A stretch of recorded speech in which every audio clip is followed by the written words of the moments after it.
In this video, we'll be going over all of the biggest Easter eggs to Manhunt found in Grand Theft Auto. Additionally, we'll also be covering Grand Theft Auto Easter eggs found in Manhunt. Keep in mind though that smaller things such as vehicles or store names may not be listed off. However, I do plan on coming back to this topic in a much more in-depth video. With that out of the way, let's get into the video. Let's start off with one of the most recent examples, being these masks from Grand Theft Auto Online. At one point in time, there was a Smiley's mask, but now there's all of these, which are very easily obtainable.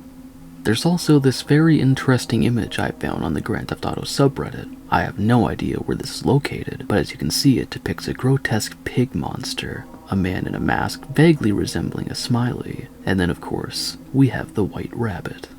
Credit to Mighty Carlos on Reddit who posted the image. Another Easter egg found in Grand Theft Auto 5, or maybe the online mode specifically, include this tattoo of Pigsy. And in the story mode for Grand Theft Auto 5, Michael makes a very interesting mention of a certain place we're all familiar with. Mikey, bro, what was your first bank score?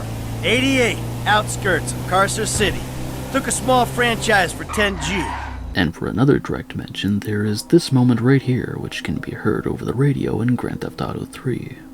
So I'm sitting here reading the Liberty Tree, and it says, in nearby Carcer City, a good day for law and order as Police Chief Gary Shaver was cleared of corruption charges in a controversial decision by the courts.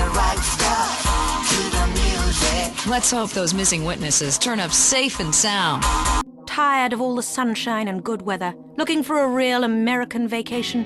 Visit the shining jewel in the Rust Belt crown, Carcer City.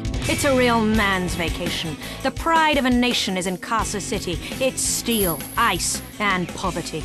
Watch real men who make things lose their jobs and fight on our special Closing the Mill guided tour. This is what the Heartland is all about. In Grand Theft Auto San Andreas, during architectural espionage, CJ is required to enter the city planning department within Las Venturas. And interesting, one of the blueprints that can be found is fittingly titled Starkweather's Estate. Some more fun little Easter eggs that can be found in San Andreas include these action figures.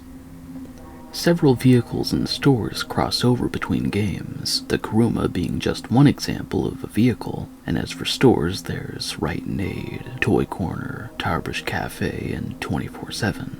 Sprunk soda machines can be found in the game, along with occasional Sprunk cans as just random litter. Den City Junkyard has the same car crusher and surroundings as the one featured in Grand Theft Auto Vice City.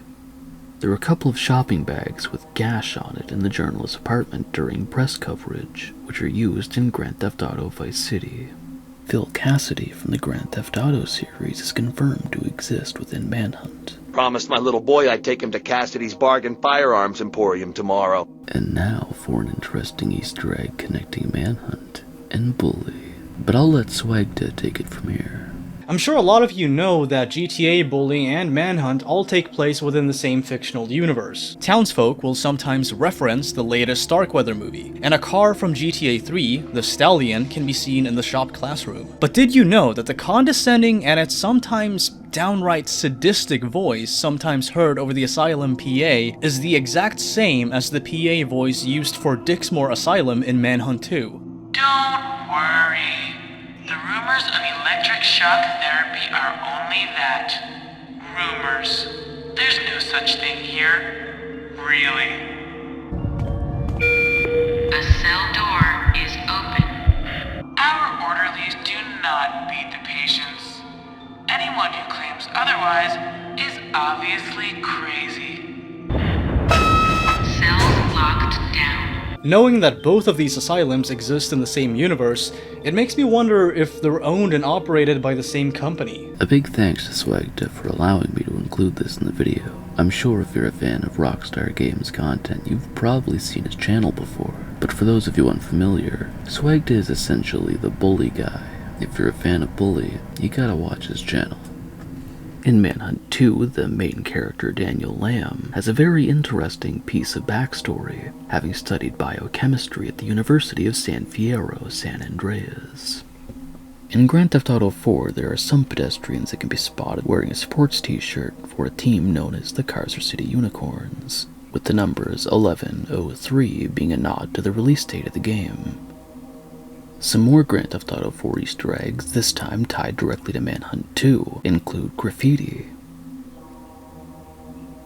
along with a building named the Majestic.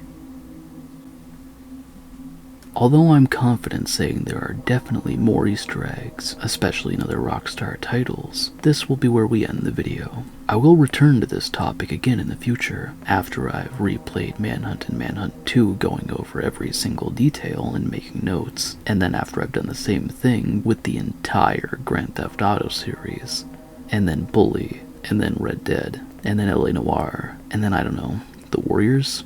I'm sure everything that we didn't go over, however, are smaller things, like very specific vehicles or very specific shops. Additionally, there could be more Easter eggs in the same vein as the tattoo of Pigsy. But we'll circle back for a more in-depth and comprehensive breakdown of Easter eggs and crossovers after the Manhunt lore series, because I'll need to dedicate a lot of time to going over each and every Rockstar game.